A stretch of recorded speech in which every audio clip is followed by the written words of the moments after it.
Well, that sucked.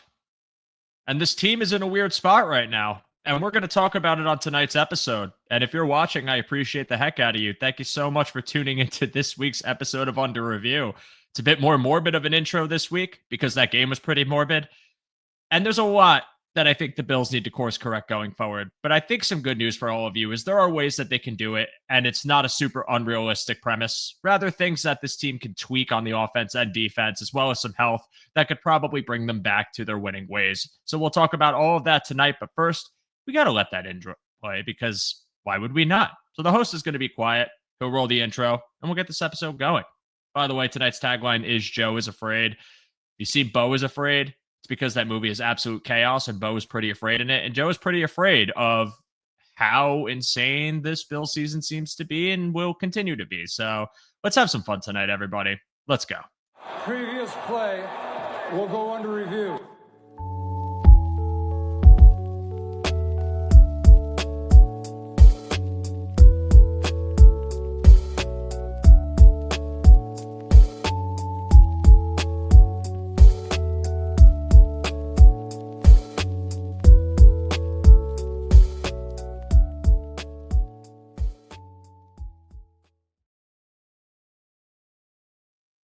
Citizens of Earth, lend me your ears. And once again, thank you so much for tuning into this week's episode of Under Review. My name is Joe DeRosa. You can find me on Twitter /X at @show_DeRosa, assuming I didn't take a break from the madness, which I did a few weeks ago, but I am back to bless your timelines with nonstop shit posting. And again, everybody, it's been a very odd time in the Bill season. And it unfortunately is eerily reminiscent of seasons past where it seems like every odd year for the Buffalo Bills is just met with pure chaos and entropy. And of course, when the Bills have a bad loss or there is something significant enough to make the point of an episode of State of the Bills, you know I got to do it here, but I got to do it with the guest. And I'm excited. This is the first time that I have had this guest on the show. Now, he comes from the same network as someone you all may know, Mike Bunt, but I promise you, just because they work for Trainwreck does not mean that they are train wrecks. This person seems like the furthest thing from a train wreck. Great Lakes Jake.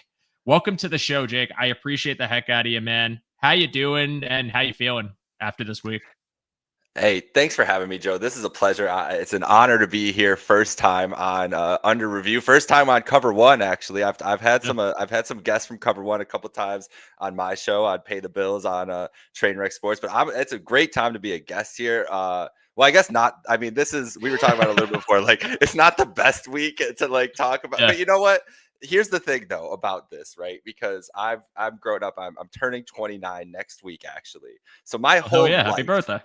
Thank you. Appreciate it. So my whole life is basically the drought Bills. That's all I know. So putting a loss like that was like putting on like just a nice warm blanket. Like I got real comfy with it. Like it didn't, I was not mad. Like I was mad, like internalizing mad, but like really, I was just like, yeah, this feels right. Like this is the Bills experience I'm used to, you know, like this is what life used to be like. So it wasn't like a shock to the system as much as it was a disappointment for things. But I'm excited to break it all down.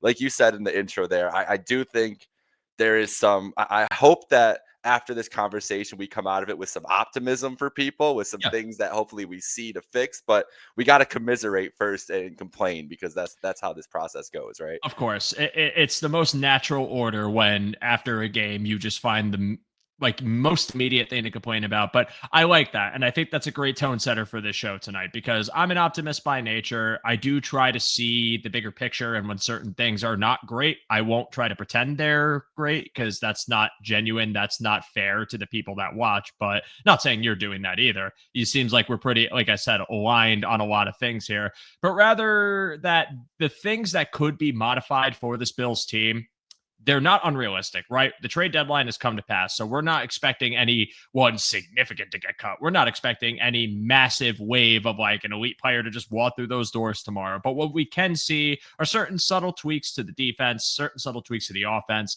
certain things just like player health that automatically can be an improvement for this team and get them back into the win column, but also keep them sustained for a potential playoff run. And I just want to start now to just kind of point out some of the pain points really from this team. And it starts out with this past week in Miami, but really stems from the past few weeks. And it's been the offense and the inconsistency of the offense. And Jake, as I alluded to when the intro rolled, seems like every off year, every odd year for the Buffalo Bills is met with like this same exact problem. Like you can go back to 2021, where even though the Bills went into Kansas City that year, and that's the 13 seconds year, for a very large stretch of the year, there were people calling for Brian Dable's job. And, the 9-6 game in Jacksonville, the wind game against New England on Monday night, like there were so many lulls that led to people really complaining and being upset with the offense and needing a new direction.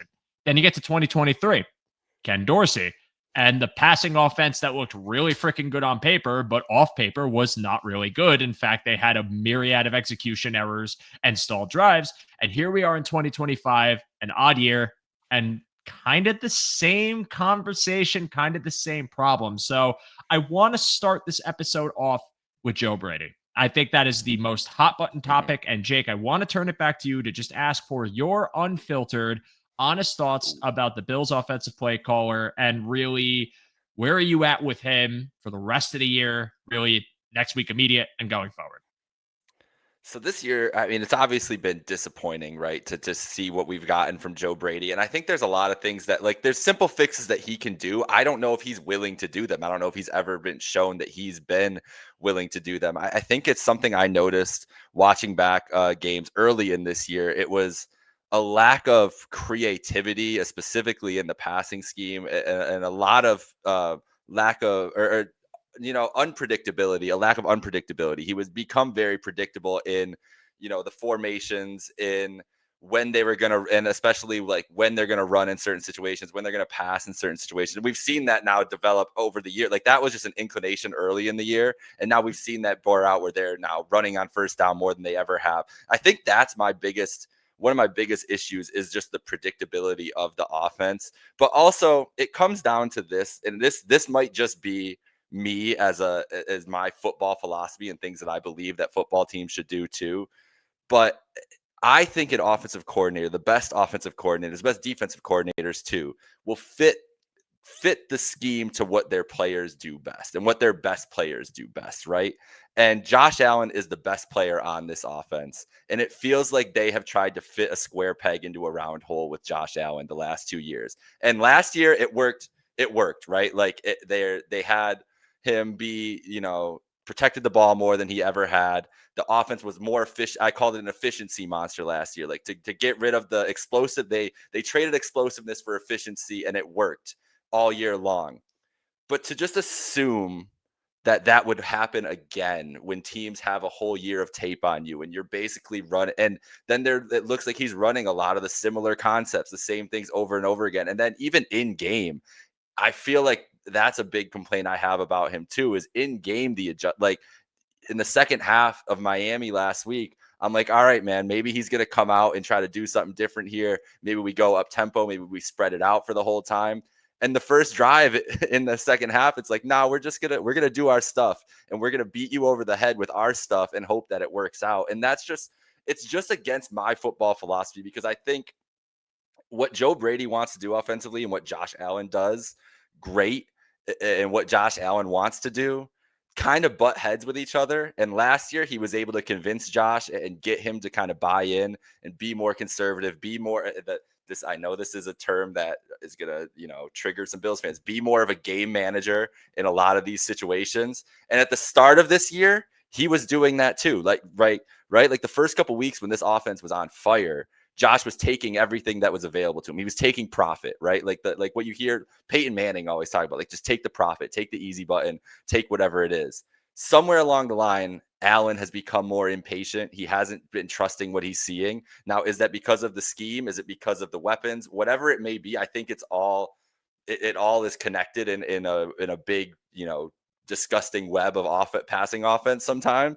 But it's the predictability, and it's fitting the square peg into a round hole with Josh Allen, because they wanted to eliminate variance on him, right? Like they wanted to eliminate the turnovers. They hated the turnovers. They wanted to be more complimentary. And by doing that over the last, almost 2 years now since Brady took over in that 2023 season for Dorsey, like you said, they've gone so far the other way that it's like now it's harder to even get back to, a manageable passing offense. Like they're an elite rushing team, and that's a great thing. And I love watching James. I'm a running back defender. Love seeing running backs get paid. Love seeing James Cook do what he does. But it's not to the strength of this team when you have Josh Allen. So I think that's my biggest thing is just the scheme does not fit the quarterback, the one of the best quarterbacks of a generation's strength. And that's doing him a disservice and this team a disservice. I really like your points, and I do agree with most of it. I think the only contention I would have is, for me, this is kind of the offense, and this, when I say this, I'm not referring to like what you just saw in Miami, rather in concept. This is what I wanted for Josh Allen, mainly because when you watched him in his mid to early 20s, what you saw was truly just like an alpha trailblazing athletic freak who, yes, had the arm, had the all level throwing ability, but would also run you over. But you and me both know at some point those hits add up.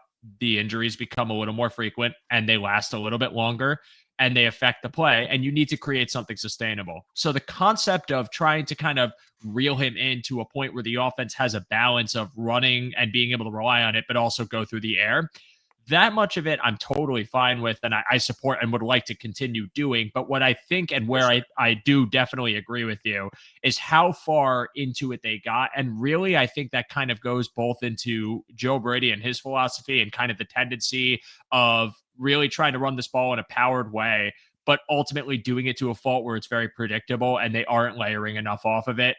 And because I think that they aren't doing it frequently enough, like a great point that gets brought up all the time, and a stat that is objectively just like, I can't believe it's like this, is how often they're electing to run on first down versus pass, where I believe it's at a 70% tick. Like that ratio is too skewed. And it's one thing to have a balanced offense, and it's one thing to have the philosophy of preventing Josh from facing variance, as you alluded to. But it's another thing when you kind of just strip it all down too much. And what it kind of proves in concept for anything is that it is a constant balancing act. It is the best of both worlds. This offense can function, it can thrive, but you do have to be able to lean on one or the other to some degree in certain moments. And I think where the Bills struggle right now is they are a team that is so built to play ahead. And Joe Brady does such a great job when the script works and they can get down the field and have that methodical drive and punch it in. But when they face adversity, I think that they tend to overreact. They tend to over pursue. They tend to try to overcorrect. And what you have when you have the current structure of your offense and the receiving core that is very reliant on Kincaid in very niche situations, or dependent on a project receiver that hasn't paid his dividends yet, or a player that got hurt like Josh Palmer, you're going to see them struggle. You're going to see them try to overcorrect, but they don't have the bandwidth to do so. So now they're boxed into their running game. And all this to say, it can still work, but you have to be unpredictable if you don't have the guys to help you out. And I just personally don't think that this season we've seen Joe Brady capitalize on what they built last year, because last year's offense was really fun. It was, again, a ground and pound, successful rushing attack, and Josh Allen was feeding off that momentum. They were generating early first down opportunities, but they were throwing a little bit more on first down than they were this year. And you saw just control. You saw methodical. The philosophy was working. I think this year he didn't take the leap, at least as much of a leap as we would have liked to see. One thing we complain about all the time, I'm sure you feel similarly, is the amount of play action that they kind of leave on the table that they should be ramping up in a game. We won't stop talking about it, but it's literally one of the easiest fixes because of how much deception you can have and how much that plays into your biggest strength, which is the run game, and how hesitant that can make people and how good Josh Allen is off that. Like the fact that that rate is growing, but it hasn't gotten to like upper echelon of the NFL yet, where it easily could be. And some of the best offense in the NFL are doing that. And they're also running 13 personnel, which you are running. That to me is like one of the things I do complain about with the offensive coordinator. We can get there, and it's not this insurmountable task. So I want to know why things like first down passing, which you did see a little bit of in Miami, it might be the start of that swing back into that tendency being broken a little bit, and they're beginning to do so. But why that and things like play action and things like, again, predictability, the 4th and 1, you sell exactly what you're going to do to a defense, and then they call a timeout. Why are we going back to the exact same thing? To me, that's hubris. to a fault. And one thing that Joe Brady has said that you have heard, that we have all heard, I'm going to keep doing it until it doesn't work.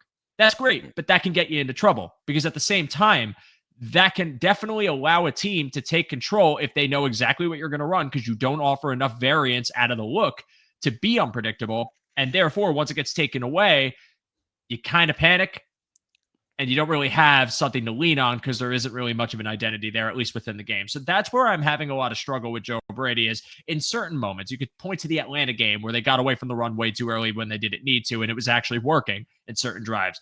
Point to this Miami game. Even certain things in Carolina, granted, they didn't really need to throw that much in Carolina because the run was absolutely working.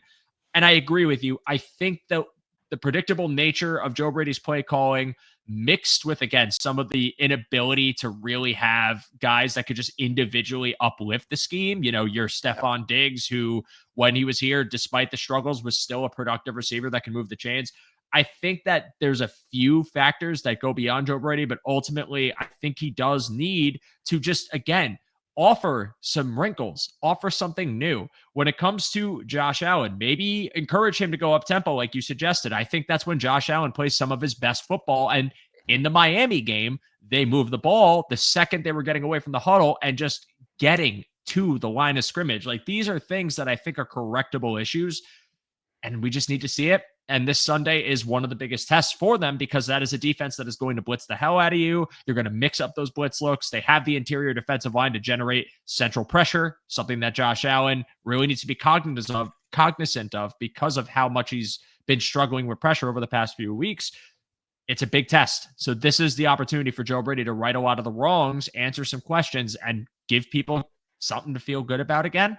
But right now, I definitely think it's fair to say that you can question the methodology of the offensive coordinator. You could question why these things aren't being called upon more. It's not that you don't see them at all, but again, like the play action thing to me is the most, like, it's there. It's a layup. It's been used in this offense. And like, even 13 personnel in the Miami game, like, where was the lean on that? You don't have to get away from it and sell out for 11 personnel just because you fall to a big league. That's the strength of your team. So these are things that I just want to see more of from him. And I think you're perfectly fair in saying that. And I want to turn it back to you. Any other thoughts on Joe Brady before we move on to our next topic?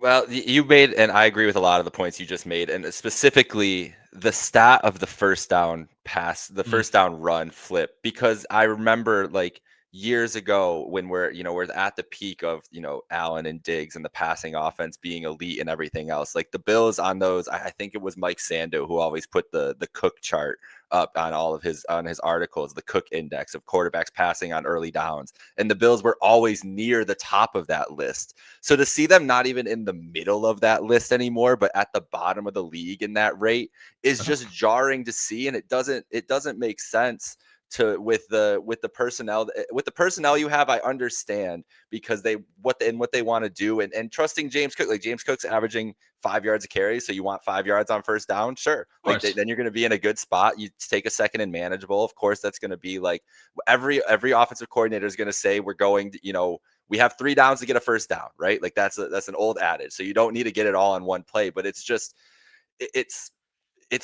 when you have a quarterback like this, and he can put pressure on defenses just by being that a little bit of unpredictability, it can do wonders for this offense when it's struggling and going through these ruts and going through this time. But the issue that I had with it, you brought up they spread out and they throw on first down, the first play of the game, right? I think some of the predictability is in the formations too.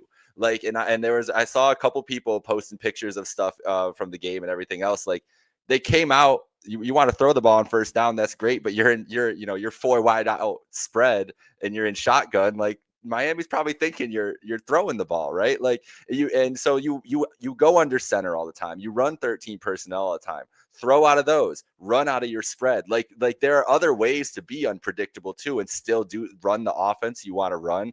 And that was something that I think Brady did amazing last year, like using the formations to his advantage to kind of hide what they were doing. And it feels like this year they've kind of, whether it's on purpose or just something that he's slipping up on, kind of gotten away from using those formations to his advantage. And you mentioned 13 personnel, and I love the effectiveness they have in 13. And the other team that runs 13 in this league is more than that. More than them is the Rams to the great effectiveness, right? The issue with that is that the Rams have Puka Nacua or Devontae Adams as that one receiver. Yeah, that definitely helps. And that definitely helps them become more explosive, especially in the passing game there. But it doesn't mean you shouldn't try. It doesn't mean that you can't run your under center play action and take those shots on first and second down. And that was, we've talked probably way too much at this point about the 2 catches that Josh Palmer had in the Atlanta game and seeing what could have been before he got hurt. But that first play, that's exactly what it was, right? The 47-yard shot down the field is under center play action, shot play to Josh Palmer, and you get that big game. And it's just maybe they don't trust anybody else but Palmer in those situations. But if that's the case, then that's a failure, beyond Joe Brady and beyond what they're using, obviously. Or Brady and Allen need to just have some trust and have somebody else in that position to do it. I think the biggest thing too with Brady and Allen specifically, and it's kind of a combo of both of them, is and this goes back to the variance and wanting to eliminate the turnovers, which you're right. They needed to calm down Josh Allen. He couldn't have another 17-18 pick year again in his career. That was never going to fly. And it was never going to fly. Sean McDermott would have, I don't know, his head would have just exploded if that would have ever to happen again. So I understand that they couldn't do that.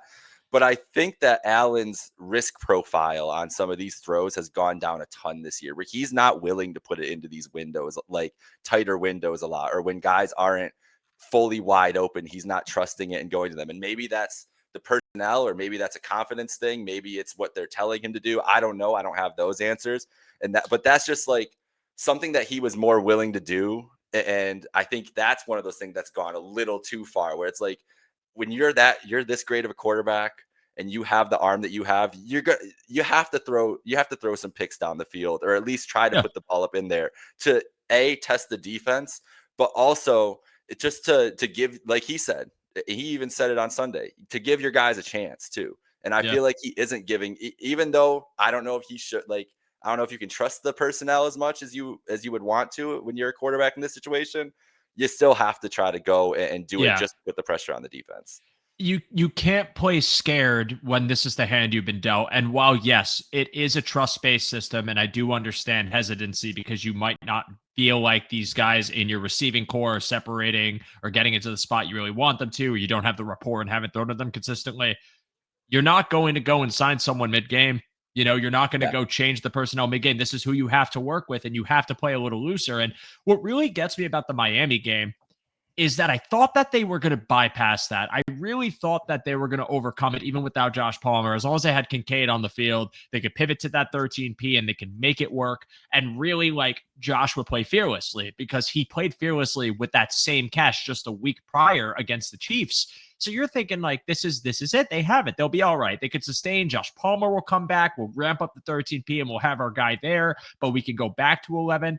But now you see that game and you get so defeated, because it's man, he just played, and credit to Miami. Miami deserves the credit for mixing up their defensive coverages and really confusing him, because I don't know if Josh Allen was expecting as much zone coverage as he got. But I mean, at the same time, why should they have to play man until you prove that you can pick apart the zone, which you didn't at all during the game? That's what gets me is just they played a really nice game, but with the matchups you had and the bodies you had that you still could have thrown to, and the things that Josh Allen bypassed and the lack of polish in his game, it was just really strange. And it was really unfortunate. And I do think there is something to be said about, for as much as we're talking about Joe Brady, and this is the next topic I want to go to, Jake. Yep. I got to say something about Josh Allen. And I'm sorry, because he hasn't been good. He hasn't been good. And we need to be honest. And where I want to go with this, I want to preface, this doesn't mean I think Josh Allen sucks. This doesn't mean I don't think he's a top 5 quarterback. You have to make this disclaimer every time, Jake, because people will come after you if you point out anything. I think Josh Allen is a top 5 quarterback in the NFL. I have believed that. Do I think he is the best? No, I've said on this show, I will always think it's Mahomes. I'm sorry, because Mahomes has won it and you've seen him come through when he needs to come through. I think Josh Allen has, but also there have been lapses and high pressure moments. That's a whole separate conversation. That's probably going to get me crucified in itself. But I'm still, I'm still a believer. Josh Allen is the top 5 quarterback in the I'll NFL. do it with and you. As your guest here, and this you said you think we align on things. Yeah. That's where I've always been too, where it's Mahomes' world until proven otherwise. Yeah, And you have Allen, to beat the best. yeah, You know yep, that's just what it is. I mean, like before Mahomes got into the league, like it was Brady, and I hate to say that too because that's snake bitten people, but that's the God's honest truth. And for Josh Allen, I think he is an elite player. I think he is immensely talented. Again, all world throwing ability and scrambling ability. But where I have an issue is how rattled he's getting. And the fact that there are options for him to take in this offense now that he's not taking, and that is holding them back. I mean, I hate to say this too, but it's just they easily could have had 30 points in this game. yep. Easily could have finished 3 drives. And James Cook is a culprit of one, but so many times it's just Josh Allen like overcorrecting, taking the kill shot when he hasn't earned the right to take the kill shot and being inaccurate down the field. You know, missing Keon Coleman on what could have been a boundary catch, but instead he threw it too far to his back shoulder and it goes out of bounds. And on 1st and 10, you know, bypassing the wide open Khalil Shakir that gets you about 4 or 5 yards up to the boundary, maybe even more if he makes the defender miss, and trying to go for that kill shot to Keon Coleman down 20 yards that ultimately made it 2nd and 10 and made you play from behind. It's just really wonky play from Josh Allen. And I know that he's done this before in his career. I've called him out for the same thing in 2023 when he had a stretch of rough games, but he's better than this. And last season, he was better than this. And Joe Brady, again, for everything we just said, has a hand, in my opinion, with the predictability and maybe the fact that defenses feel more comfortable constricting things when you're talking about 2 high defenses and how much depth they have to play with because they don't think people are getting by them. I totally understand that. But that doesn't mean these throws aren't there at all, ever. They are. And like when you're talking about a 1st down check down, when you're talking about your 3rd down read and someone who has the opportunity to get clear of the sticks, like that's there for you. Why are you not taking it? And I guess the complaint I have is kind of like what we're talking about when it's the let it rip conversation with what you got. This is who you got. This is the hand you've been dealt. This is the offense you're working with. Yes, you know, any fan could argue about Brandon Beane and the roster construction and everything, and that's a totally separate conversation and a valid one at that. But this quarterback still has to do it. This quarterback still has to make the plays. I've seen quarterbacks with bad casts still elevate them. If he is this elite guy, which I know he is, and you know he is, I need to see elevation within the scheme. And yes, he ran around for his life and made a couple of really insane Z-axis Josh Allen throws. That's good and great. But those situations in certain throws didn't have to get there. Like they could have been more contained, consolidated to an efficient play that didn't put you in hell earlier in the down. So that's where I'm coming from with this and why I need to just say it, because I think this team is only going to ever go as far as Josh Allen goes. We've seen it time and time and time again. Sometimes Josh Allen goes far and they still don't win. And that's a separate conversation.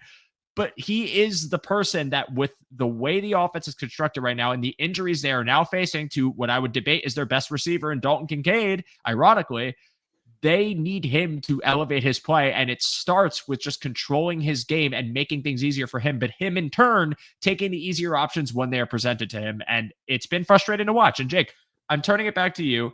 What do you think about Josh Allen's play? I mean, the season, over the past few weeks, do you agree? Do you not agree? I want to hear everything you got to say.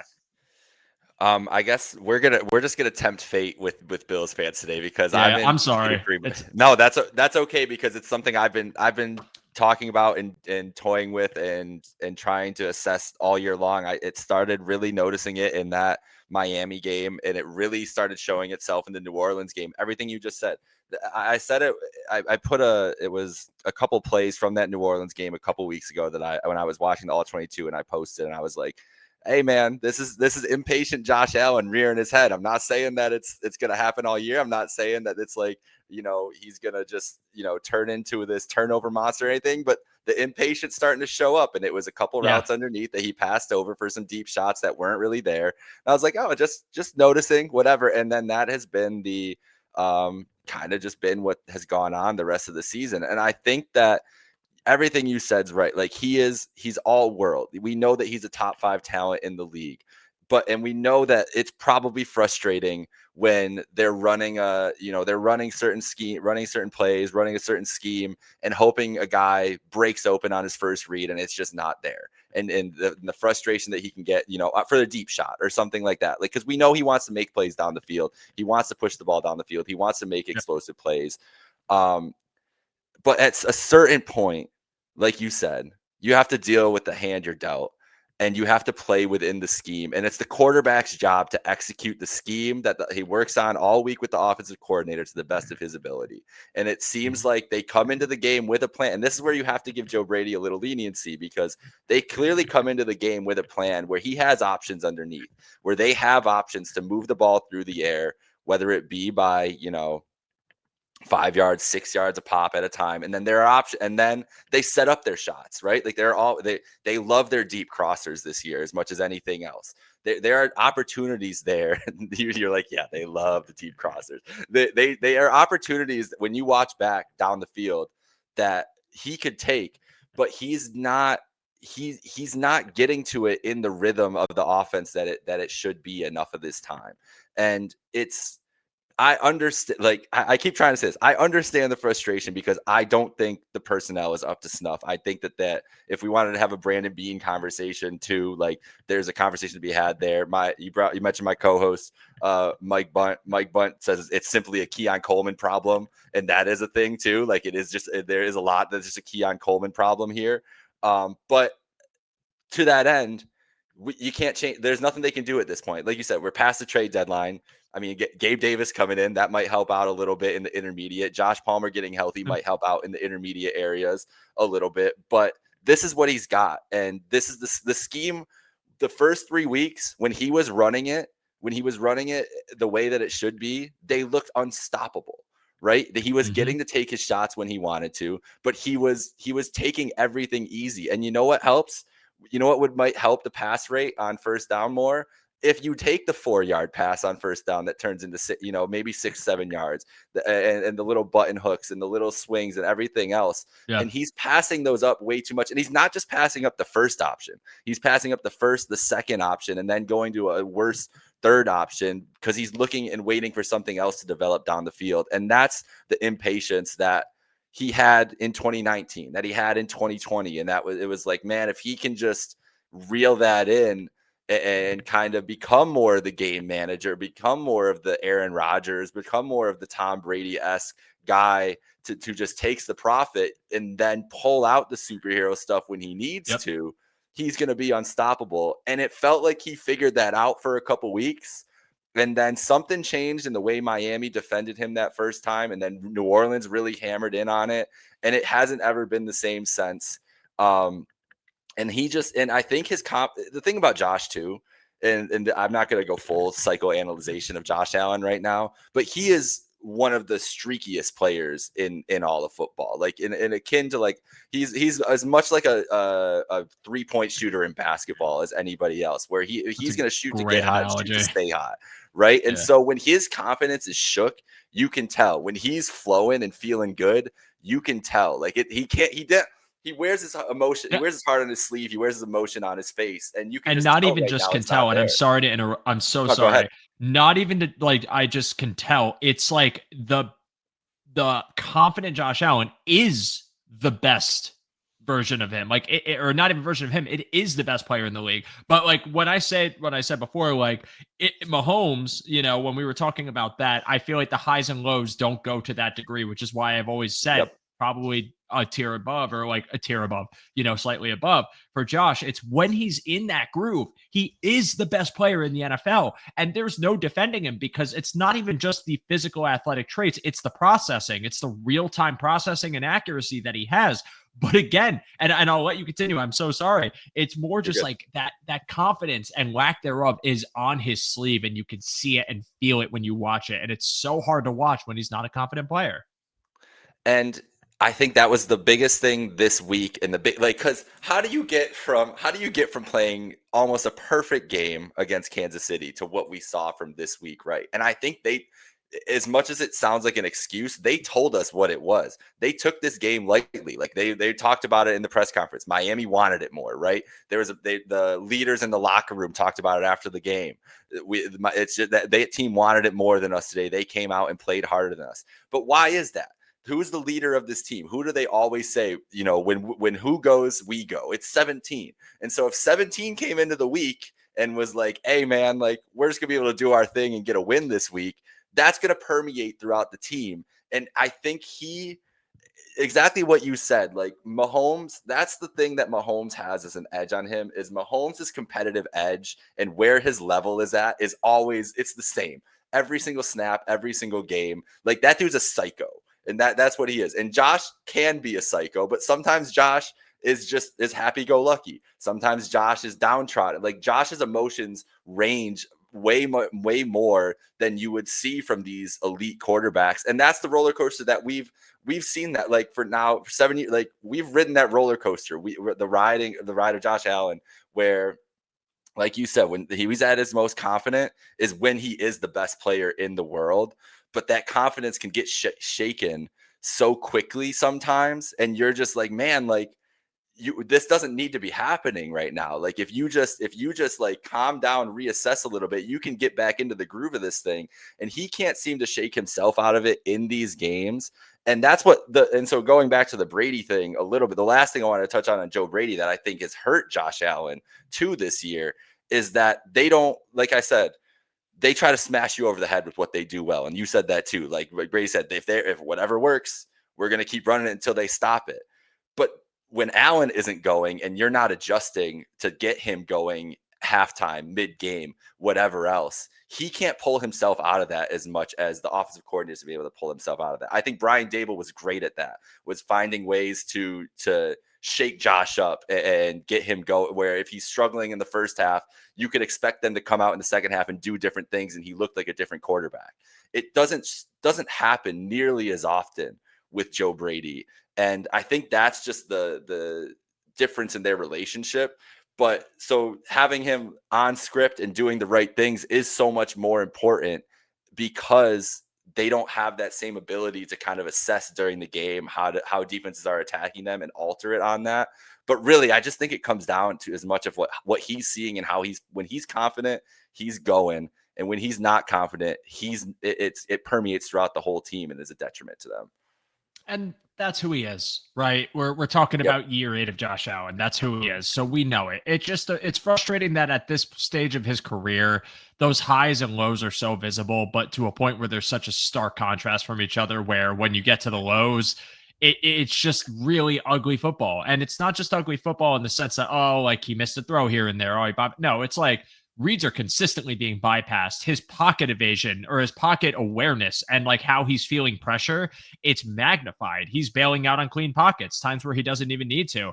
It's the inability to kind of read coverages or feel comfortable with what he's got in front of him. And I feel like we see that not every year, but there's just stretches of certain seasons where it happens. And look, it's a cat and mouse league. The NFL and defenses are going to read what you're doing and they're not going to let it sustain. At some point, they'll put the clamps down and they'll try to figure out a different way for you to beat them, or you'll try to figure out a different way to beat them. And in this point of the season, that's kind of where they're at. Joe Brady and Josh Allen, and the lean on their run game and the way defenses are now selling out to stop the run game because they don't think that your boundary guys are going to get by them. And I feel like, talking about again, like the secret sauce to this really is Josh Palmer. It is, in my opinion, like one receiver that could easily help them and was proving to help them. And it just didn't work out because he got hurt. So now he's coming back. And what does that look like for Josh Allen's confidence? Does that help him knowing that he has a guy that he was building a rapport with and that he's capable of kind of leaning on in those third down situations and being the separator that they want? But even if that's the case, it can't also just be one guy. Like for Josh Allen, we saw moments in this game where he had a read that was open for him if he wanted to take it. And one that I got to look at is the interception at the goal line to Dawson Knox, where Keon Copeman, if that is his primary read on that play, it is a touchdown. He separates against his man on a crossing pattern that would have worked. And Tyrell Shavers, yes, he was open, but that's the last part of that you got to be throwing to there. And the fact that you put yourself into conflict, yes, you got heated up from pressure. It didn't even need to get there if you're looking at the man situation, the one-on-one. That's where Keon Coleman typically has won in his career in the goal line. Like, why are we not looking that way? Like, these are the things I'm talking about. It's the finer details that get missed to me that I think is another part for why this offense is struggling. But we said we wanted to be optimistic. The good news is that is correctable because Josh Allen, in every time this has happened in his career, has gotten himself out of it. Calling him streaky and calling him like a 3-point shooter or like a home run hitter, like a Giancarlo Stanton. I don't know if you're a Blue Jay fan or a Yankee fan, because I know you're in that region. Who is your baseball team? Do you have a baseball team? Well, I live in Chicago now, actually. So Oh, okay. I've adopted the Cubs now, actually. That's So fine. I That's was totally fine. formerly a Mets fan, still love the Mets, but adopted the Cubs. All right. Well, I will say this. I do really like the Cubs as a Yankee fan. I have no beef with them, so I'm going to pretend you didn't say Mets. But kind Okay, of there we going to go. like a baseball analogy, like a pure home run hitter. That's kind of what he is. Like he is that super streaky. When it's good, it's great. When it's not great, it's really hard to watch at times. But why I kind of dislike the fact that we're still at this point is because he just had his MVP season where he struck the balance between that, where the lows never sustained. Like even in ugly games, there were like really, really like, I guess the Baltimore game, yeah, he had a couple really good moments, and I never put that game on him. I thought he was fine in that game. The Houston game was the only one last season where I was like, this is a genuinely bad Josh Allen performance. And that was one game. And then the rest of the season, he sustained a really nice balanced level of play, and the offense had a lot to do with that too. This year, it's like if the offense and the scheme isn't exactly going the same way because maybe it didn't evolve enough and you're worried about it, we need you to get out of the streaky cycle. We need you to get out of this point and trust what you're seeing and fire if you got it. Like if the matchup's favorable, just rip it. Don't pump fake and hold that ball. It's not helping anybody. It's not helping you. The more you do it, the more the offense will struggle because the less confident you're going to be in what you see. So I just had to get that rant and bring that up on the show because I feel like it's not being discussed enough. And I feel like it comes from a place of people are worried that if you critique Josh Allen, it's admitting defeat or waving a white flag and that, oh my God, all these quarterbacks are better. No, like we know what he's capable of and he could get back to that. That's a reasonable thing to expect. Is I think a course correct. It could even be this Sunday for all we know, but he's got to get back there because the past few weeks outside of Kansas City, completely separate. The Kansas City game was great, but the Miami game, the Carolina game, the Atlanta game, even parts of the New England game was not good enough. And it needs to be better from Josh Allen for the rest of the season. Jake, any more thoughts on Josh, Joe Brady before we get into the next part of this conversation? Well, and the last thing I want to say is as much the Atlanta game was, bad all around for a lot of different reasons for the whole team. But we talk about this Miami game. They had two opportunities in the two drives, get into the red zone, two turnovers, the Cook fumble, and then the Allen pick that you mentioned. And we talk about the New England game where they lose that one, and it's Allen turnover in the red zone. He's keyed on to Khalil Shakir the whole time, telegraphs that throws into double coverage. And if they have three turnovers in both these division games, and that's what's killed them as much as anything else too. Like if they don't if they play clean football and win the turnover battles like they were doing, and I know last year it's an anomaly, right? That you're not going to win the turnover battle at the rate that they were doing it, but simply cleaning up and cleaning up the turnovers could just be in those key situations, especially in the red area, is the difference between a win and loss against the New England Patriots. Could have been the difference between a win and loss in this game, or at least having a chance to win this game against Miami. So it is like there's just little things. We're not saying, like you said, we're not saying he's all of a sudden, the 11th best quarterback in the league and that we've seen the best of Josh Allen and he's never going to get back to that again.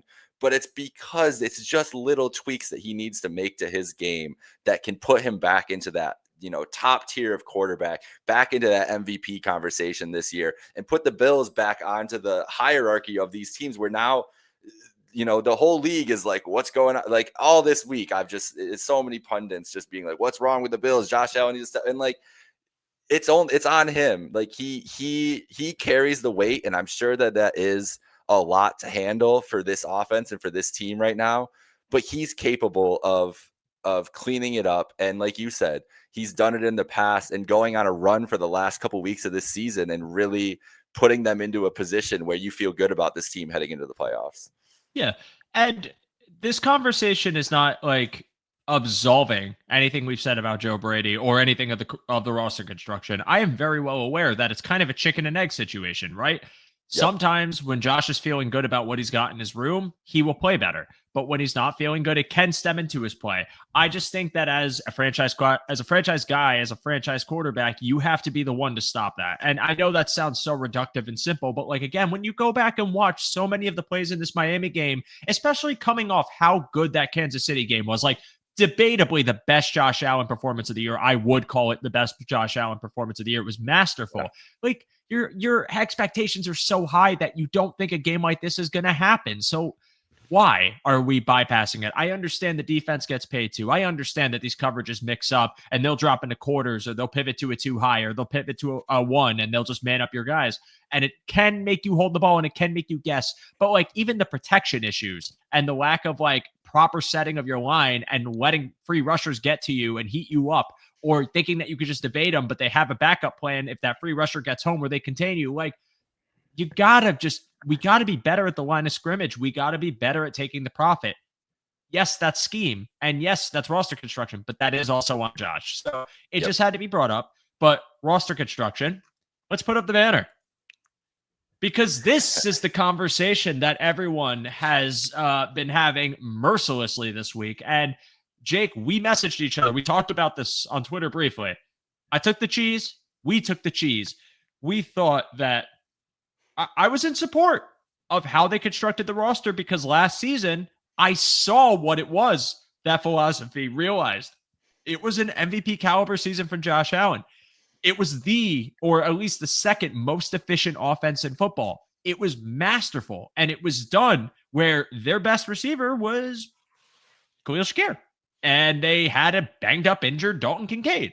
And they didn't have Jackson Halls on the roster yet where they could pivot to 13P. And they did the 6OL packages. And that was a bit of gadgety thing, but it worked. And they could run the ball. And all of that personnel was coming back. So to me, it was like, we don't really need, like, yeah, we would have taken, let's just say Chris Olave got traded in the offseason, or like one of those guys. We would have taken that in a heartbeat. No one is denying that at all. But we also saw that they were able to elevate themselves even without having that guy. So while they didn't get that guy, and let's be honest, the draft class, that guy wasn't really available to them at pretty much any point in the draft, because a lot of those receivers got poached when they were picking. I felt good about like the same crew coming back, and even without Matt Collins, maybe offsetting that with more of a role for Keon Coleman in year 2 and Josh Palmer to beat the man. I was okay with it, but I do think it didn't age well. It didn't age the way we had hoped it would. It definitely didn't age the way Brandon Beane hoped it would, or he wouldn't have offered a 2027 first round pick to go get Jalen Waddle. The philosophy, again, one I agree with, but I think they really expected the personnel they brought in to just keep the momentum going. But again, between tendencies, predictability from Joe Brady, and the lack of individual winners plus injury, it's really exposed the faults in the roster construction. And I think I have to be honest and say I do criticize and have questions for Brandon Beane about this offseason and going forward about what he plans to do for this room, because I think this season is proving that that philosophy did work, but it worked to an extent, and its course has possibly, because we do have the season to go, maybe things get better. But even if it does, that philosophy could still run into trouble and get you into detrimental situations within your own division now, where you lost a couple games and now you're looking at New England potentially taking it. It does raise concerns, and it raises questions about what you intend to do next and how you plan to fix it. And I do think they need to get, again, that guy, that X that can offset the burden from other guys, or just more individual winners. Jake, turn it back to you. Your thoughts on the roster construction for Brandon Beane and what you think needs to happen next from him. Yeah, so you said it perfectly. Yeah, I took the cheese too, and I was like, all right, listen, like this isn't and to be honest, it's not what I would have wanted to go into last year with, not what I would have wanted to come into this year with. But I'm like, hey, I'm a guy on the internet talking about football. Brandon Beane gets paid a lot of money to do this. Joe Brady gets paid a lot of money to do this. Sean McDermott gets paid a lot of money to do this. So I'm gonna trust them. It worked. Josh Allen was MVP. Great. But you can go back and find tweets, blogs, whatever else of me going back even into 2020, 2021 saying, hey, you know what? I would like for them to draft a wide receiver in the first round, because Stephon Diggs ain't going to be here forever. And you could have the opportunity to build rapport with a guy with Josh Allen and to keep that's something that they said, keep adding to his fastball. Like, your fastball is Josh Allen's arm. So keep that thing hot, keep it at 99, keep it at 100 as long as you can.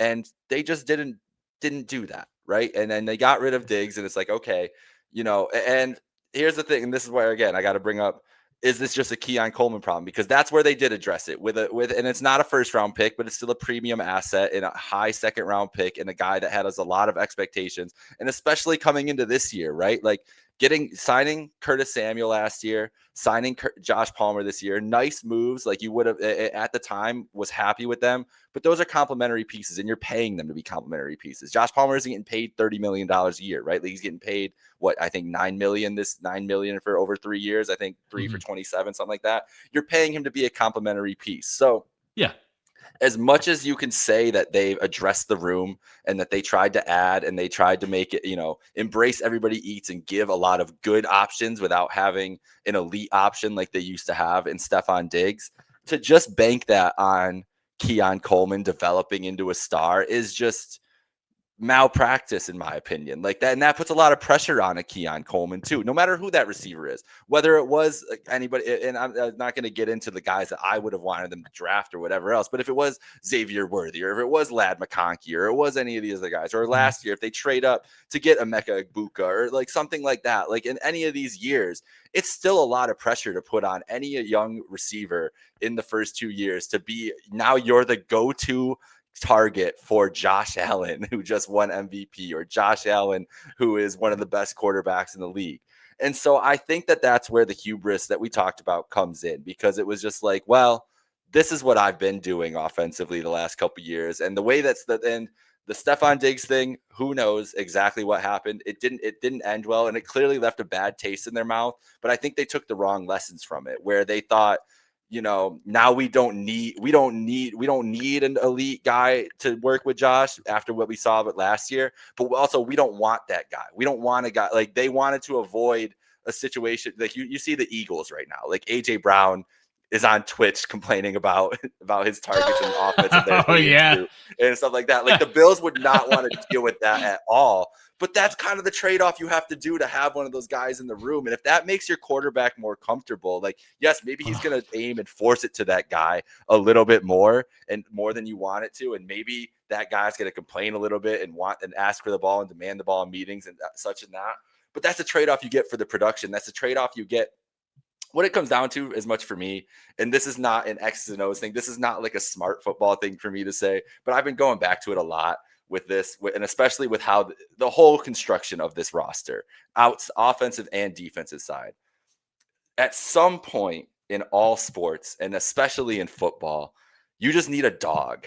Like you need a guy to go out and be able to just go make a play. And who are those guys on the Bills roster right now? It's Josh Allen, it's James Cook, and then it's really Jackson not Hawes. A lot of other guys, right? Yeah, Jackson Hawes. There we go. I like that. I'm dead serious, but that's a whole nother conversation. I'm a killdozer truther. I'm with I was just gonna say, if you're Jim Harbaugh, you say offensive linemen are a weapon. So Spencer Brown and Deion Dawkins, they could go there too, and I appreciate that. And that's one thing that doesn't get talked about enough, is that the Bills have had a great offensive line these last couple of years and invested a lot into that, and that takes away from your ability to and their want to spend on a premium offensive weapon. But at some point in these games, especially when you're talking about a playoff game, someone just go make a play, whether that be defensively or offensively. You just need someone to play outside of themselves, outside of the scheme, and do something spectacular. We posted the highlight today, and because we post all good and bad highlights of throwbacks, like the Justin Jefferson play from 3 years ago. Like that's not something that Josh Palmer is going to do on Sunday. I'm sorry, like a 4th and 18 one-handed grab when you need it to happen. Like it's just those guys. The guy who can do that on this team is Josh Allen with his legs or extending a play or doing something like that. And so that's my biggest issue with it. And I go back and forth all the time. It's so hard to wrap my head around, because it did work. And I don't think you need to always have alpha number one wide receiver to be successful. We've seen teams be successful without it. But I think Josh Allen benefits from it. I think with the way he is, the way he's emotional, and the trust he needs to put in his receivers for it to work, I think it just benefits them. And I think just assuming that it could work, because like I said, I've been saying this for quite a long time. When Stephon Diggs is on this roster, add to the fastball, have a guy ready, have a continuous line of these guys ready to go.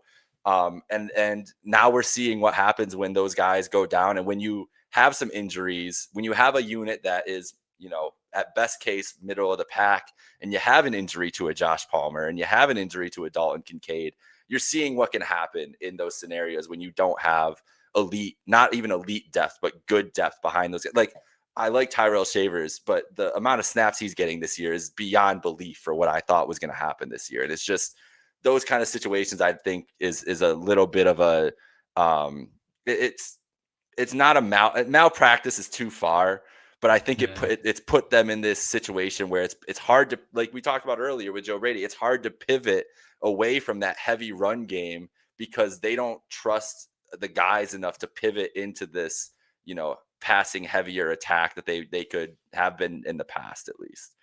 Yeah. And again, because it's so tricky of a conversation, because I think the first thing that kind of gets brought up is like draft misses, but I do think this draft was objectively successful when you look at some of the contributions they're getting and who they're getting them from.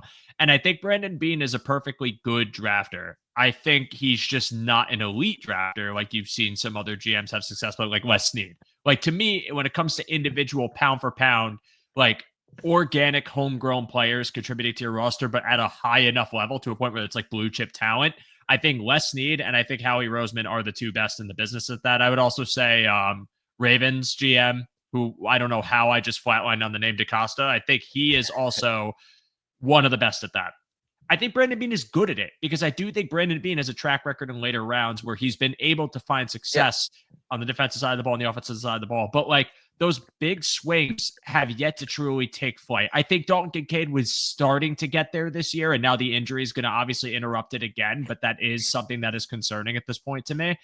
I feel like to why I'm bringing this all up is because I don't think that Brandon Beane is a bad evaluator of talent. I don't think that Brandon Beane is a bad GM. I think Brandon Beane's strength lies in how he's able to retain his players. I think the extensions, even with the way Terrell Bernard and Christian Benford have played over the past few weeks, really all season for Bernard, I still am totally fine with those extensions because I have long-term faith in those players.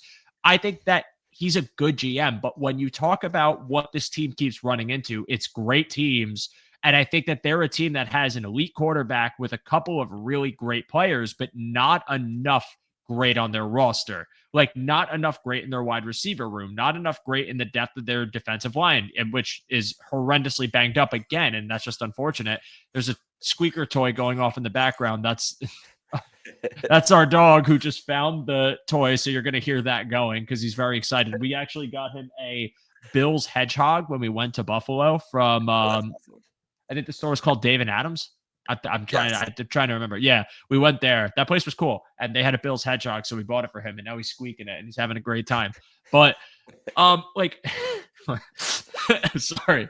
So, and you can see him make a cameo appearance. So, I think that he has an eye for talent, and I think that his philosophy going into the build of this roster made fundamental sense. We just talked about Josh Palmer and his contributions. We just talked about drafting Jackson Hawes and having Dalton Kincaid be free to be used as more of a receiver. All that made sense in theory. But I think what's happening now is because of these injuries and because of the situations they're facing with how defenses are defending them, you do need to have more individual talent and quote unquote bucket getters, as you've heard people in our network say, the film room guys say it all the time, bucket getters, as much as you need to have good scheme in place, because the marriage of the two is how you're going to have indefensible football. And when you look around the league, the Eagles, their offensive scheme is struggling mightily right now, but they have bucket guys like Saquon Barkley, who's still one of the best running backs in football. Devontae Smith, who even for as much as they struggle, can still go get you a 47-yard downfield pass in the blink of an eye, and you have to respect it all game.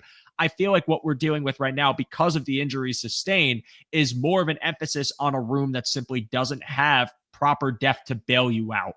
And yes, depth is depth. It's not supposed to be your blue chip talent, but it is nice to know that you can sustain as an offense even without these guys. I mean, I look at Tampa Bay, and yes, they have Ibuka, but Ibuka's a rookie. We didn't really know what we were getting with him going into the year without Godwin and Evans, and they didn't miss a beat. They haven't had Bucky Irving in weeks, and they're using Rashad White, and they're still a very potent offense. Granted, last week, 16 points wasn't great.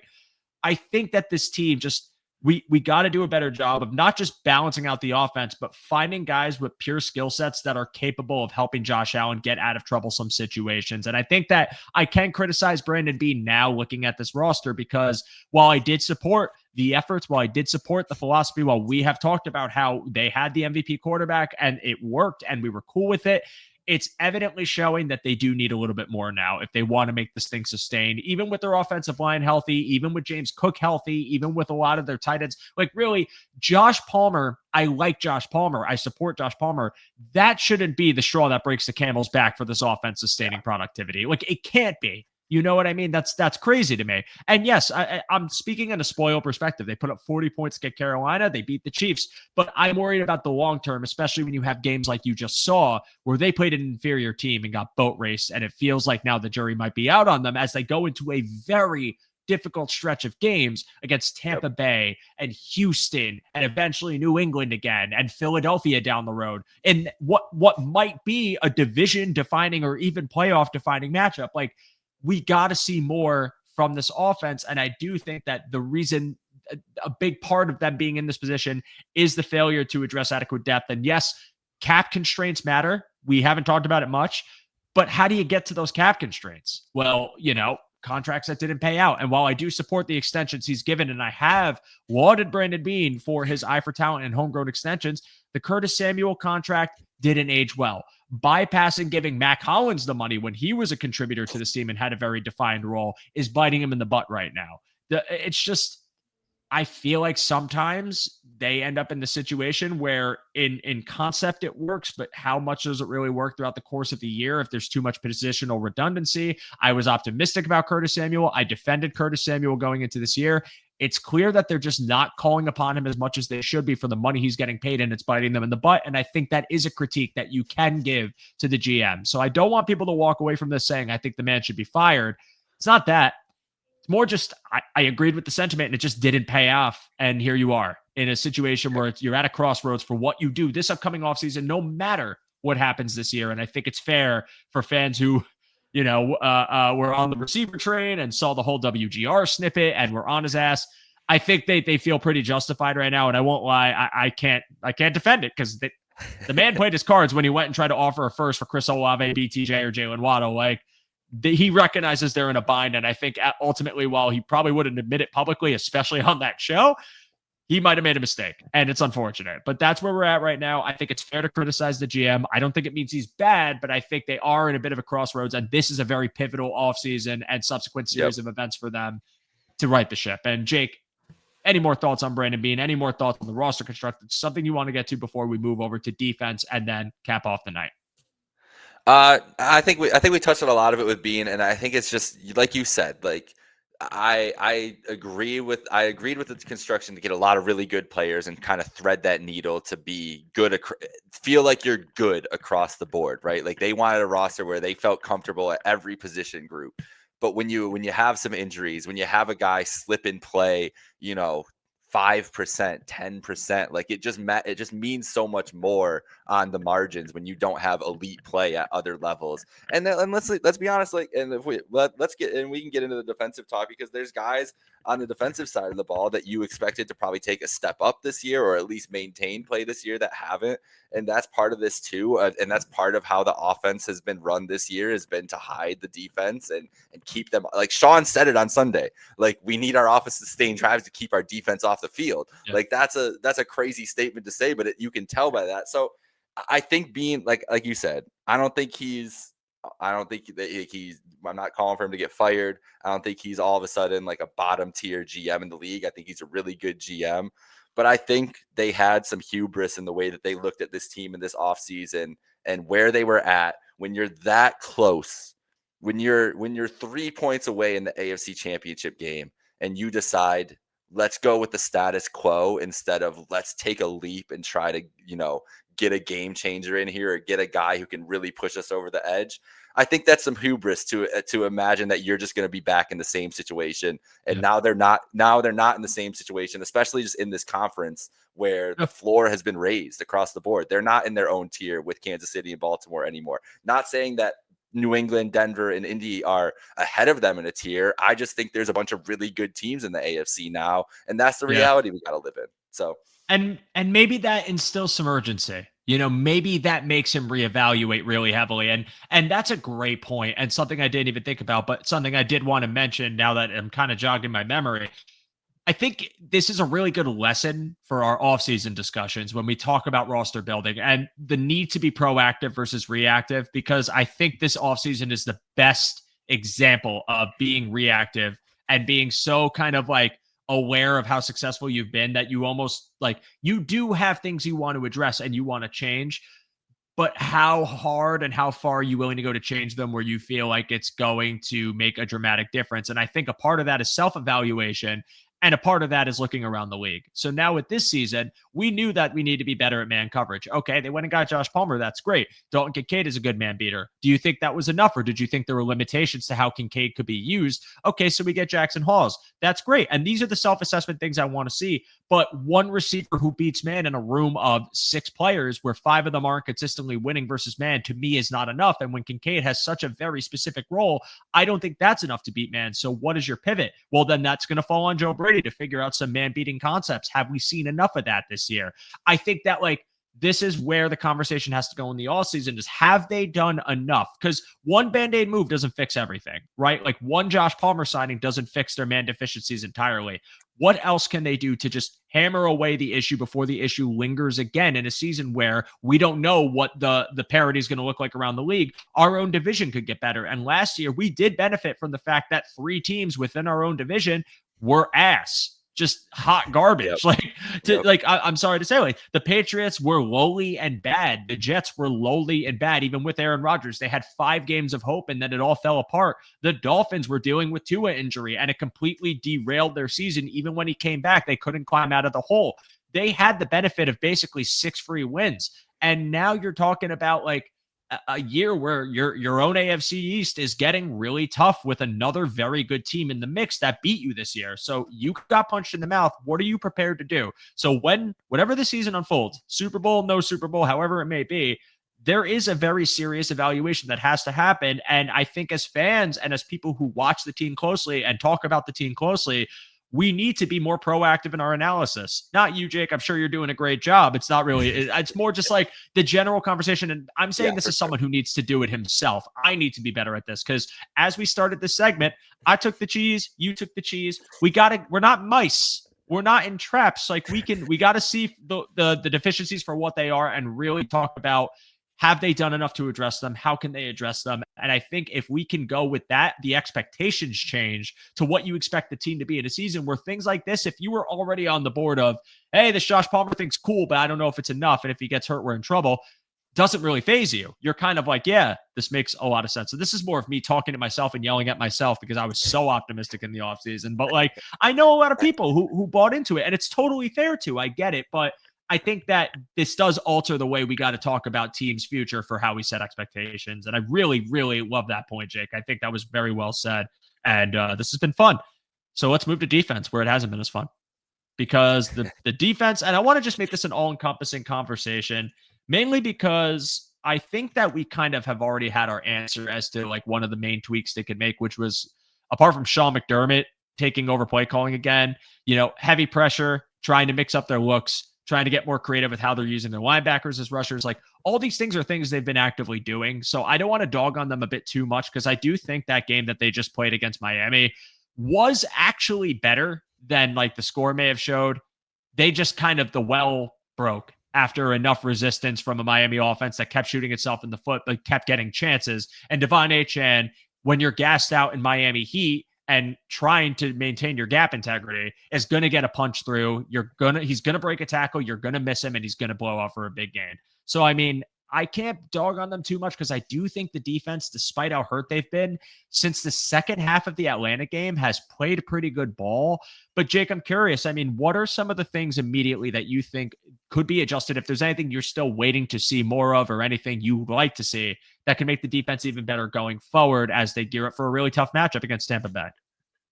The defense, there's not as many tweaks as we talked about the offense can make. I don't know how many more tweaks the defense could make to do this in the season, because I think they put all their eggs in the basket. And this is how, and if I was building a defense, if I'm Madden and doing my roster construction, everything else, whatever it is, like what I do would be to build through the trenches and to try to build up on this defensive line. And they've taken how many swings on this? Like we've had endless conversation about the misses and the hits that they've had on the defensive line, whether it be at edge, whether it be at D tackle. They want to be a team that's led by that defensive line, that's led by the pressure that they can get and how it helps the back and how it will help the back end do everything else.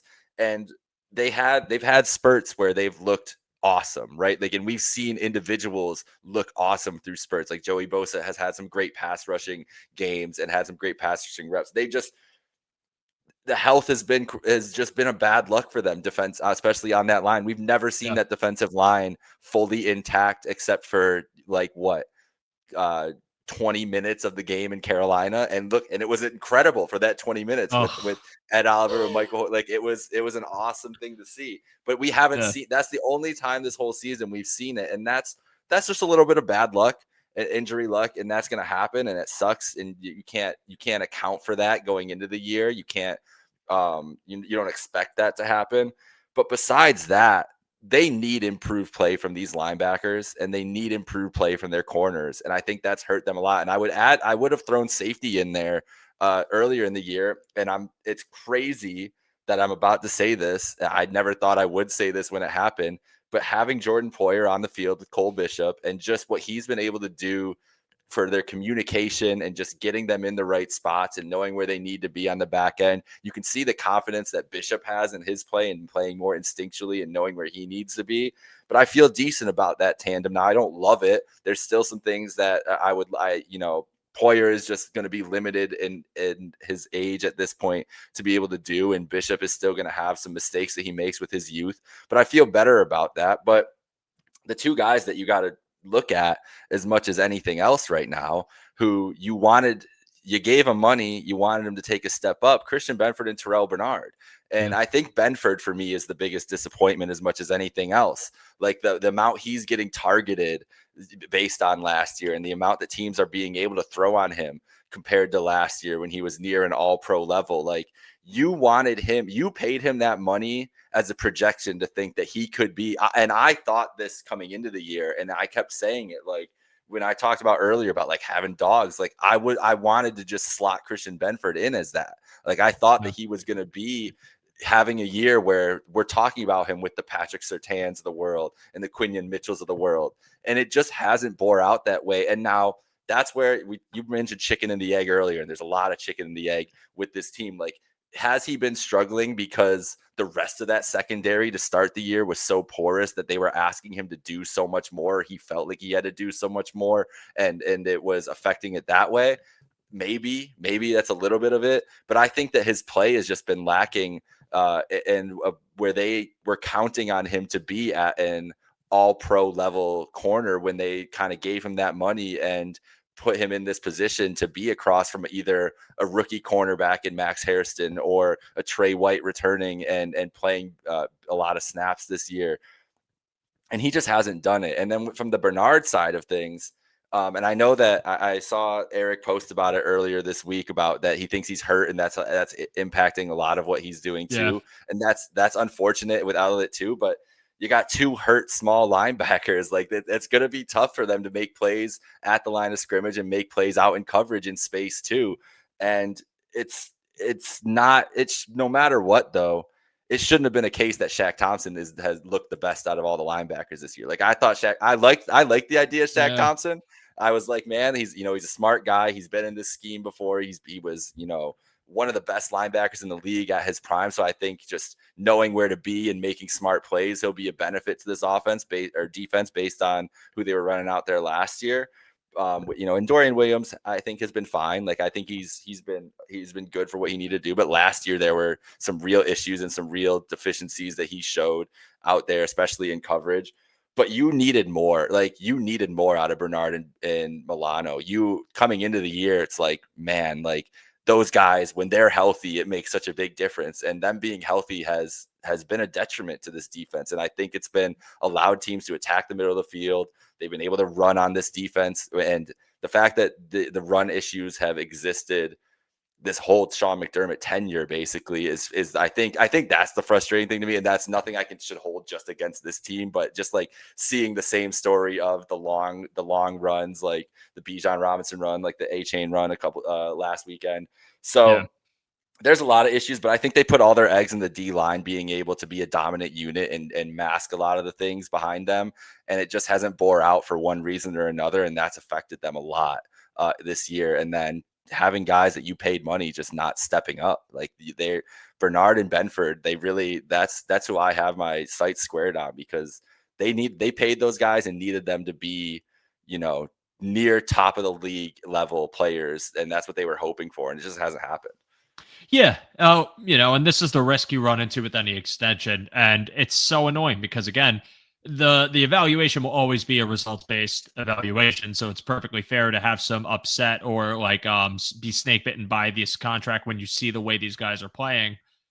But at the time, it made perfect sense. These guys were cornerstone players of your defense. They were constantly complimented as wins of the Brandon Beane era. I really think that Bernard's drop-off has been a very unfortunate surprise. I think injury is everything to do with it. So for the long-term outlook, if he heals up, I think we'll get the Bernard we know. And that makes me a little more optimistic because it's very obvious how much he's dropped off. And it's not because it's I guess a mix of things. Like there might be some struggle on the back end with communication from the safeties that might have put him in awkward positions and maybe made him possibly think a bit too much when he's dropping into coverage of where he has to be. And there's times where you see him essentially freeze in zone coverage and someone bails open right near him and he reacts a bit too late. Whereas in the past, he's processed quickly. So I think there is a mental side of it to his game this year as to why he's dropped off a bit. The foot probably has a lot to do with that just for his individual athleticism and speed. So I think there's reasons there. And I think Benford, it's a little bit of the same thing. He's been nursing that groin injury.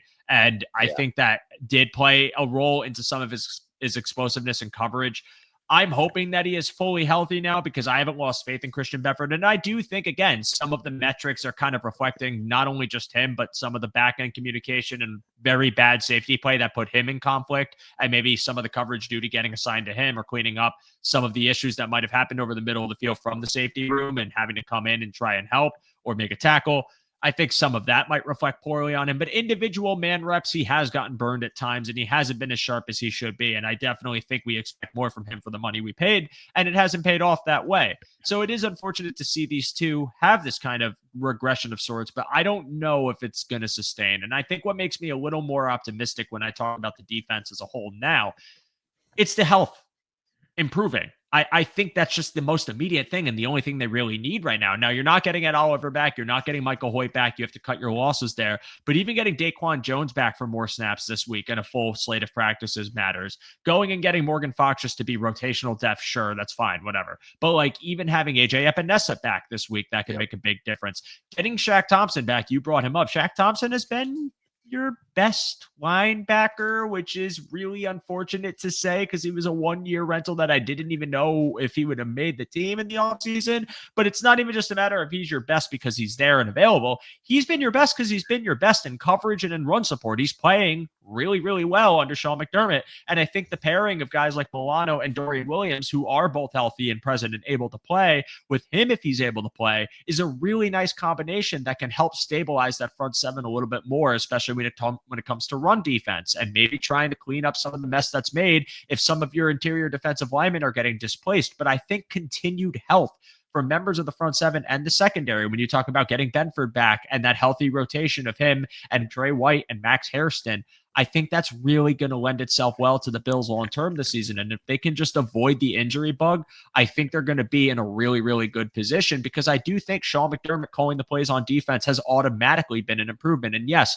they do get ran on. But to me, if you're a defense that is comfortable giving up the run, but you're also negating the scores and putting, getting those havoc plays, getting those backfield disruption plays, those big negatives that stymie the rhythm of a drive, they're going to live in that world. That's what they want to do, but it does work and it does keep you in games. And based off last week's game script, Miami had 16 points in halftime. Like, that's enough for a Bills offense you would expect to come back from and win. In Atlanta, they had, I think, going into half, it was either 17 or 20 points. It was definitely a deficit, but your offense wasn't playing well enough. And like that's a lead that's not insurmountable to them when they're clicking. Like, this defense, for better or for worse, whether people want to admit it or not, it has complemented the offense. Yes, the time they've given up is a problem. The yards they've given up are a problem because it goes against the core philosophy of this offense, which is sustaining drives.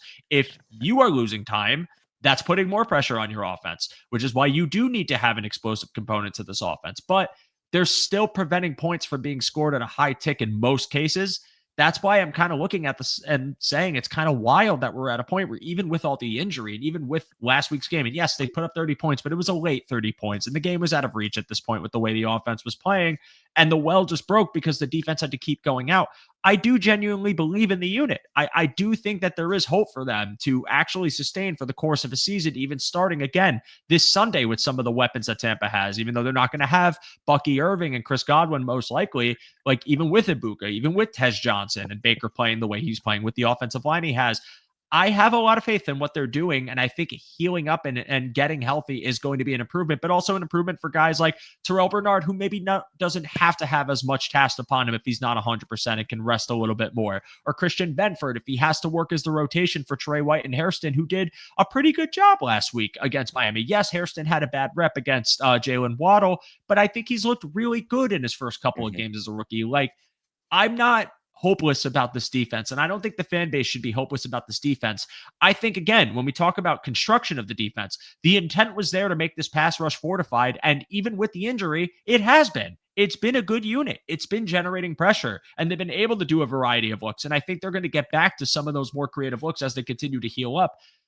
I'm cautiously optimistic because obviously not wanting injury is everyone's wish, and it hasn't come true this season. But I think, like, looking at the practice report today and seeing how many bodies they're probably going to get back in the fray for a very important game, it does make me think that improvement for this defense really just lies in these guys getting healthy and getting snaps, and they can get back to some of the more creative looks and pressures that they're offering and playing productive defense again. And I think that it really is just a defense snake bitten by very bad luck this season. I mean, if you're Brandon Beane, you got to be pounding the table and punching walls, because you didn't think Michael Hoyt was going to blow his Achilles out a game and a half into his season. You had no idea he was even going to get suspended. You didn't know Ed Oliver was going to get a freak injury in practice and then tear his bicep when he came back against Carolina. Like, you don't foresee these things happening. They just happen. It's bad luck. It's just a shame that it keeps happening to the unit that, if it's at its full potential, quite literally keeps this defense and team in every single game. Like, I'm not joking when I say at full health,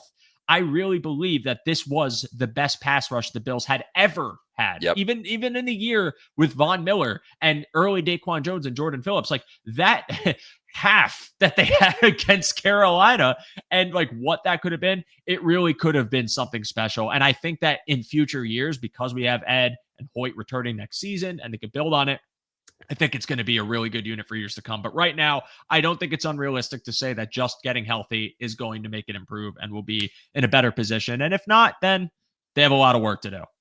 They got to improve the run defense. There has to be ways to fix that. But I feel like that's just an Achilles heel of their defense that they're never going to fully get over. They're going to get punched in the mouth in games. Just keep it to 3, keep it to stalled drives. And I think you can still win if your offense figures it out. So what I got on defense, Jake. Back to you. Any final thoughts on this before we sign off for the evening? No, man, I think that was well said.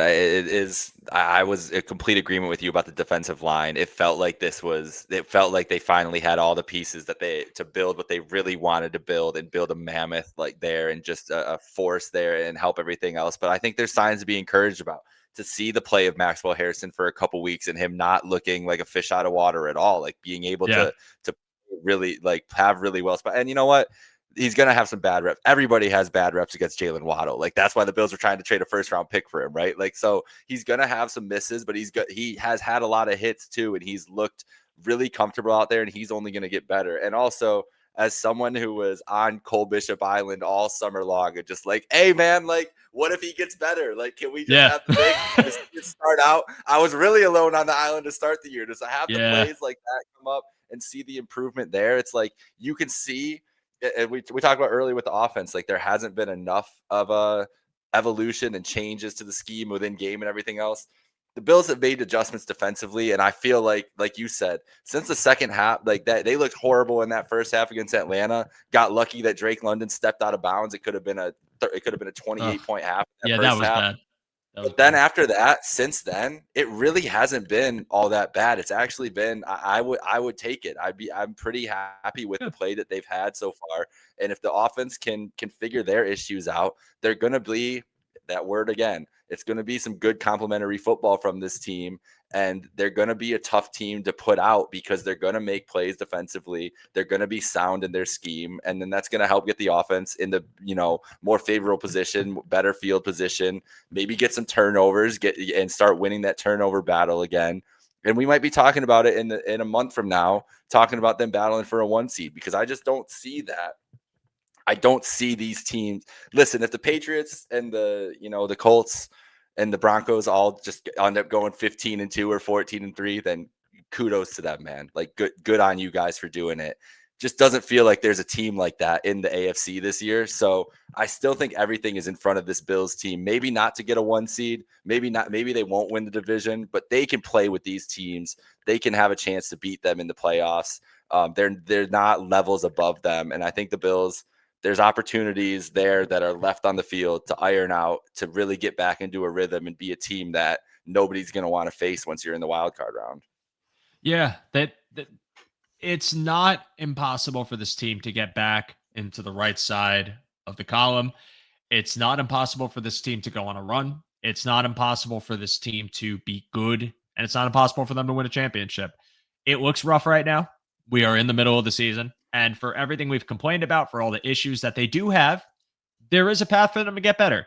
And it could start this week. It could start in 2 weeks, but you can't lose faith after one bad game. The reality is that was still a divisional game and it was still on the road. And in my last episode, I did say you can never sleep on a team like that, no matter how bad they are.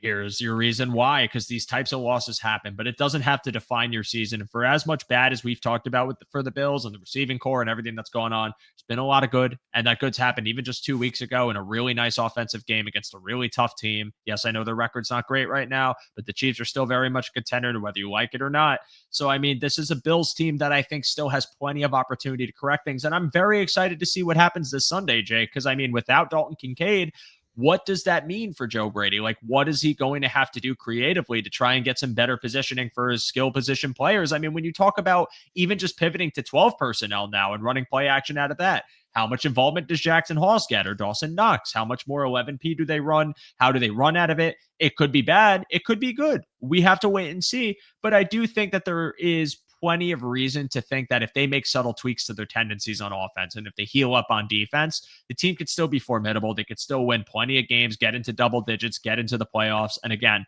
potentially go on a run. So I don't want to leave people here doom and gloom. We complained and talked about a lot of things on this show, but it's still a good team. It's still a team that can contend. They still have Josh Allen. And for as much as I've critiqued Josh Allen and said how bad he's been over the past couple games, with the exception of the Chiefs game, I also think he is still an MVP quarterback, still an elite quarterback, and that when he gets a little more comfortable, and all it could take, Jake, is like one play. I'm not even joking. Yep. Sometimes it takes a singular play for Josh Allen to lock in. Like, that's the funniest part about the whole thing is his mental space is so apparent when you watch him play football. Like, one play could crack the egg and get him going, and that might be all you need to go on a massive run. So don't lose hope, Bills fans. That's not the point of this episode. It's more just to call out some of the things that have been wrong and offer some solutions potentially. If Joe Brady can get a little more unpredictable, break a little bit more of his tendencies, if some more things happen where Josh Allen is able to reel himself in and take the profit underneath, I think they put themselves in better position. Maybe take more shots. Your offense gets a little better as a result. The run game doesn't have to be leaned on as a desperation tactic, but rather something you can use to control a game, and you can be in a much better position. And for your defense, same things as we mentioned before. Jake, you were awesome. This was a ton of fun. I know this one ran a little bit longer. I apologize. I want to give you the opportunity right now to tell the good people what you got going on, where they can find you, and what's next. Absolutely. No, this was a blast. Thank you for having me. It's a great conversation. Listen, I'm very used to this where I'm like, hey, we're going to do, an hour, 70 minutes, whatever. And then we're at 90 minutes and we're just rolling. But that's just, hey, that's a good conversation. That's all it is great. It's always fun talking football, always fun talking Bills. And it was a great time here with you. But yes, so follow me at Great Lake Jake 15. I host the Pay the Bills podcast at Pay the Bills Pod on X and on Instagram. We have episodes every Tuesday and usually have a post-game show. There won't be one this week because I'm actually going to be in San Diego on vacation watching the game from the Bills backer bar. But for the rest of the season after that, there will be post games every week too. And then follow us at Trainwreck Sports. We cover everything Buffalo sports. I also cover basketball. We cover wrestling, cover entertainment. So all sports are covered there. But follow at Pay the Bills Pod every week on Tuesday. It's me, it's Mike Bunt, and then we have a rotating cast of crew: Carson Hayek, Mike Partham, AJ Sabalski joining in too. It's a great group. We have a wonderful time. We get heated. We start yelling at each other. It's a lot of fun. But it's a good time, man. So yeah, appreciate that. I appreciate you giving me the chance to plug. But yeah, at Pay the Bills Pod, at Trainwreck Sports, give us a follow. And thank you. I'm so appreciative to be on here. I love the work that you do. I love your account and love this show. I follow all sorts of Cover One content myself too here. So I'm really appreciative of the opportunity to be on here. Yeah, man, you're welcome back anytime. You're awesome. This was a great conversation. I remembered I was laughing because there was like a tweet you guys posted where I think you and Mike were just yelling at each other on a show, and I was cracking up because I'm like, Mike, you got Mike turning red, and I was like, what the hell did he say to piss him off so much? But like, it's so that's what we just love to get Mike's face just increasingly redder as the episode goes on. Like that's the best part is just just firing up. Just we're really good at just knowing the little keys to turn to that is so great. Mike. I got to get you and Mike on this show together, dude. That'll be must see TV. But no, seriously, man, you're awesome. This was a great discussion. Thank you so much. And for all of you that haven't checked out Jake on Twitter or anything that Trainwreck's got going on, feel free to check them out. Give them a follow. Give him a follow. I brought him on the show because I really like what he had to say, and I think he does really great work in the Bills content space, and he's worth your time as well. So please check him out and check out Pay the Bills. I am going to throw out the banner. Joe revoir. It is time to say goodnight, everybody. It was a very tumultuous week. I understand. And yes, we talked about a lot in this episode. I probably made a lot of enemies with my Josh Allen rant. I am so sorry. Again, I think he's good. Please don't take it as anything other than that, but you are allowed to critique the players on your team, even when they're not playing well. It does not mean they suck. It does not mean that they'll never be good again. It just means that they need to just throw the check down when it's there and not bypass it for something deeper, and vice versa. If you got something downfield, let's work on those mechanics and get a better ball out. You can do it. We've seen it. You have a fucking MVP trophy. So I understand that it's there in your game. But thank you guys again for watching this week. Check out the description. You can find a link to the One Pass. That is the lifeblood of our network. And for just $60 a year, you can become an insider and have access to all of the resources, all of the great content we're putting out in a more personal way, especially in our premium Discord. You have a chance to get a shirt that we created with 26 shirts. So check that out. It is well worth your time. I am on Twitter at @show_DeRosa, tweeting about the Bills and under random things and other nonsense. But check out everything that's going on again over at Trainwreck with Jake and the guys, but also here at Cover One with all of our guys, all of the shows we are putting out. I am producing for Eric and Ant on the Film Room. I hope you check out the most recent episode where they broke down a little bit more of this offense to a schematic degree.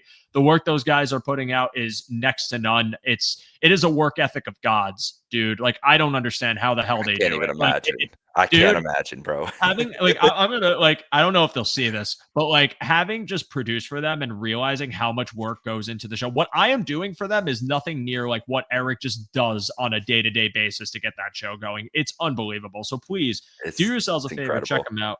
Yeah, but also, Greg and Aaron, C1 Buff, check out Judge and Dave, Monday nights, Ant Show on Tuesday nights. And then if you feel like being nice, me, that is appreciated. This is a great time to be a part of the network, and we're all getting through this season together. Keep the faith, people. It's worth your time. The Bills are going to be fine, but we are going to say goodnight. I will be back next week with another episode. But in the meantime, on behalf of Jake, on behalf of myself, we say thank you. We say we hope you enjoy the rest of your weekend. We hope you enjoy the game on Sunday because it's fun, but also because they win. And go Bills. Thank you again so much, everybody.